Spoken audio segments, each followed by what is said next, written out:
Greetings, everybody. Gleekon here again with another episode of Lore of Warcraft. We are right here at the very, very, very end of The Last Guardian, which this is the fifth book, not counting Chronicles, that we have read in the series. Count Chronicles, we are more than 6 books in.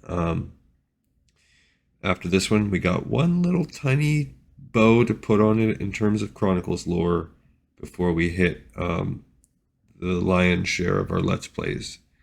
So, Medivh is dead. Sargeras is dead, banished, not dead, he's banished. Alright, stay a while and listen to the epilogue called Full Circle. The trespasser from the future looked down from the balcony at the no longer young man of the past. "How long have you been able to see me?" asked the trespasser. "I have felt bits of you as long as I have been here," said Khadgar, "from my first day." "How long have you been there?" "Most of an evening," said the trespasser in his tattered red robes. "The dawn is coming up here." "Here as well," said the former apprentice. "Perhaps that is why we can talk. You are a vision, but different than any I have seen before. We can see each other and converse. Are you future or past?" "Future," said the trespasser. "Do you know who I am? Your form is different than when I last saw you. You're younger and calmer." "But yes, I know," said Khadgar. He motioned toward the 3 heaps of turned earth, 2 large and 1 small. "I thought I just buried you." "You did," said the trespasser. "At least you buried much of what was the worst about me. And now you're back, or you will be back," said Khadgar. "Different but the same?"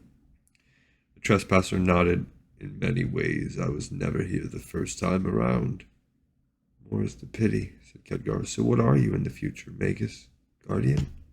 Demon?" "Be reassured, I am better than I was," said the trespasser. "I am free of the taint of Sargeras, thanks to your actions this day. Now I may deal directly with the Lord of the Burning Legion. Thank you. There cannot be success without sacrifice." I don't recall Medivh coming back. Maybe he comes back like in a ghost form or something? "Sacrifice," said Khadgar, the words bitter in his mouth. "Tell me this, then, ghost of the future. Is all that we have seen true? Will Stormwind truly fall? Will Garona slay King Lane? Must I die in this aged flesh in some nether-spawned land?" The being on the balcony paused for a long moment, and Khadgar feared that he would fade away. Instead he said, "As long as there are guardians, there is an order. And as long as there is order, the parts are there to be played. Decisions made millennia ago set both your path and mine. It is part of a greater cycle, one that has held us all in its sway." Khadgar craned his head upward. The sun was now touching the top half of the tower. "Perhaps there should not be guardians then, if this has been the price." "Agreed," said the trespasser, and as the strong light of day began to grow, he began to fade. "But for the moment, for your moment, we must all play our part. We must pay this price.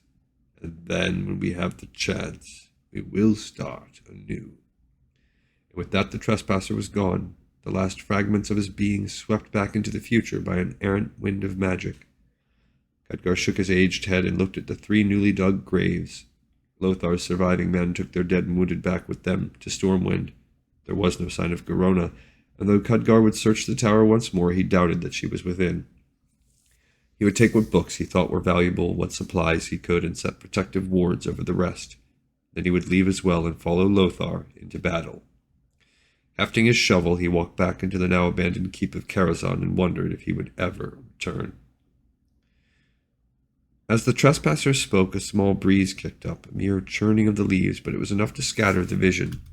The no longer young man broke up and faded like dying fog, and the no longer old man watched him go.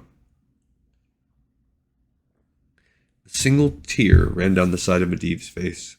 So much sacrifice, so much pain, both to keep the plan of the Guardians in place, and then so much sacrifice to break that plan, to break the world free of its lockstep, to bring about true peace. And now even that was at risk. Now one more sacrifice would have to be made. He would have to pull the power from this place if he would succeed in what was to come, in the final conflict with the Burning Legion. The sun had risen farther now and was almost to the level of his balcony. He would have to work quickly now. He raised a hand and the clouds began to swirl above the peak of the tower, slowly first, then more quickly, until the upper ranges of the tower itself were encased within a hurricane. Now he reached deep within himself and released the words made up of equal parts regret and anger, words caught within him since the day that his life ended the first time, words that laid claim to the whole of that previous life for good and ill, accepting its power and in doing so accepting the responsibility for what was done the last time he wore flesh. The hurricane around the tower howled, and the tower itself resisted his claim. He stated it again and then a third time, shouting to be heard over the winds that he himself had summoned. Slowly, almost grudgingly, the tower gave up its secrets. The power burned from within the stones and mortars and leached outward, channeled by the force of the winds toward the base, toward Medivh. All the visions began to bubble loose of its fabric and stream downward. The fall of Sargeras, with its hundreds of screaming demons, fell in on him, as did the final conflict with Aegwynn and Khadgar's own battle beneath the dull red sun. Medivh's appearance before Gul'dan and the boyish battles of 3 young nobles and Moros breaking Cook's favorite crystal, all were pulled into him.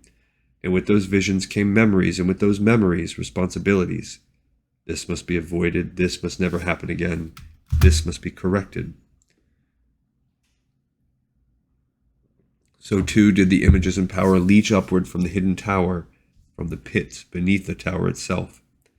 The fall of Stormwind flamed upward at him, and the death of Lane, and the myriad demons summoned in the middle of the night and unleashed against those in the order too close to the truth. All of them fountained upward and were consumed within the form of the mage standing on the balcony.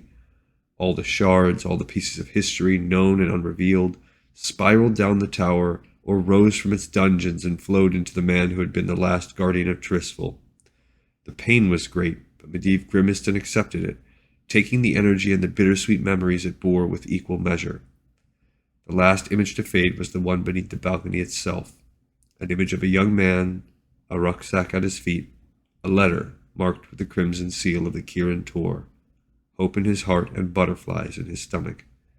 That youth was the last to fade. As he moved slowly toward the entrance, the magic surrounding his vision, his shard of the past, spiraled upward, unraveling him and letting the energy pass into the former Magus. As the last bit of Khadgar fell into him, a tear pooled at the corner of Medivh's eye.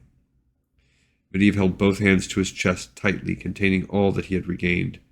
The Tower of Karazhan was just a tower now, a pile of stone in the remote reaches, far from the traveled paths.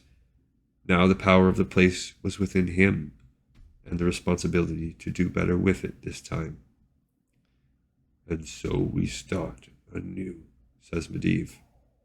And with that, he transformed into a raven and was gone.